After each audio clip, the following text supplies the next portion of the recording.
Last time ended with 4 fishermen walking away from their nets on the shore of Galilee. What the text doesn't dwell on is where they went next. A wedding in a small village called Cana that was about to run out of the one thing a first-century wedding could not run out of. Weddings in this culture lasted up to a week, and the host's reputation depended entirely on the wine holding out for every guest every day of the celebration. Running out wasn't a minor inconvenience.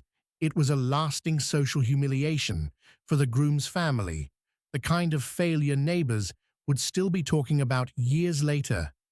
Jesus was there, his mother was there, his new disciples were there, and partway through, the wine ran out. Mary noticed first.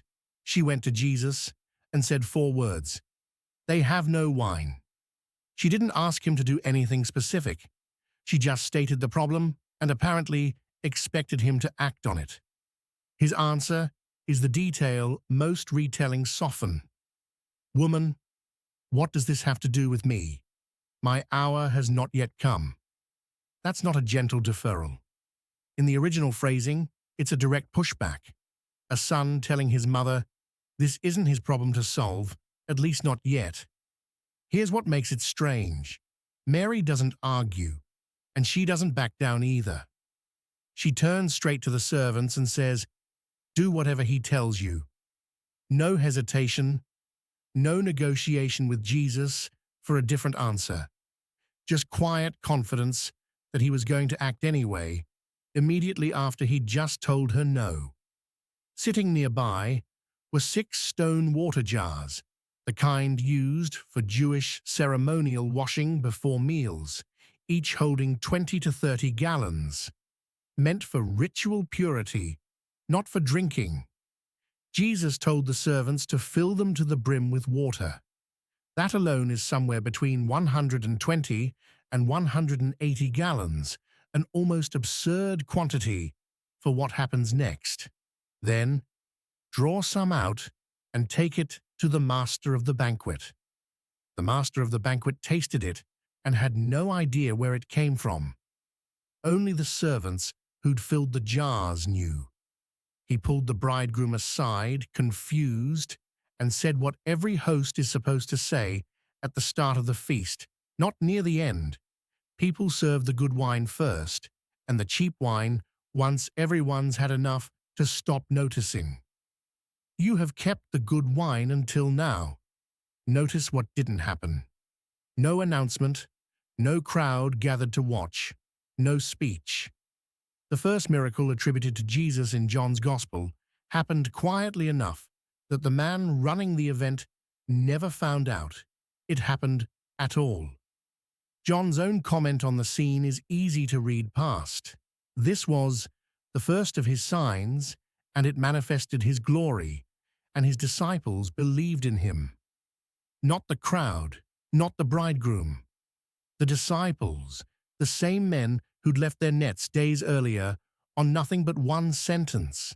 This was the first evidence they'd actually gotten.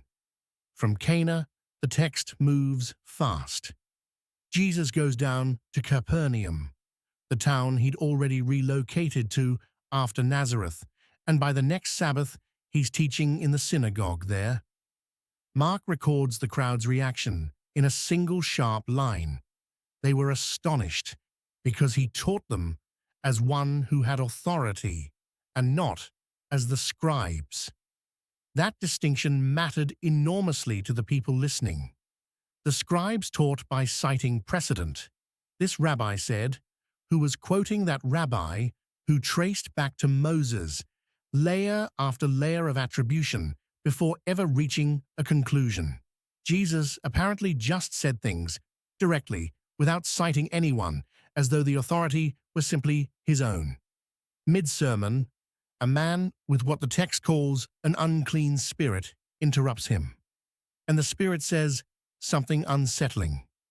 "I know who you are, the Holy One of God." Not confusion, recognition. Whatever this was, it identified Jesus correctly before nearly anyone else in the story does. Jesus doesn't perform a ritual or invoke another name. He says 2 words, "Be silent and come out of him." The man convulses and the spirit leaves. No incantation, no build-up. The same directness that had already startled the room during the sermon itself. The people's response tells you how unusual this was. What is this? A new teaching with authority. He commands even the unclean spirits, and they obey him. Mark adds that his fame spread immediately through the whole surrounding region of Galilee, the quiet, hidden miracle at Cana giving way within days to a public reputation forming fast. So notice the sequence again. A private miracle only his closest followers saw, followed almost immediately by a public display no one in the synagogue could miss. Quiet first, then unmistakable. The same pattern building since this series started. Here's the question worth sitting with. Why would Jesus initially refuse his mother's request and then grant it anyway within the same conversation? Tell me what you think that exchange actually means. And if you missed how 4 fishermen ended up at that wedding in the first place, that video is linked right here. Next time, a paralyzed man lowered through a roof, and the sentence Jesus says to him that the religious leaders in the room call blasphemy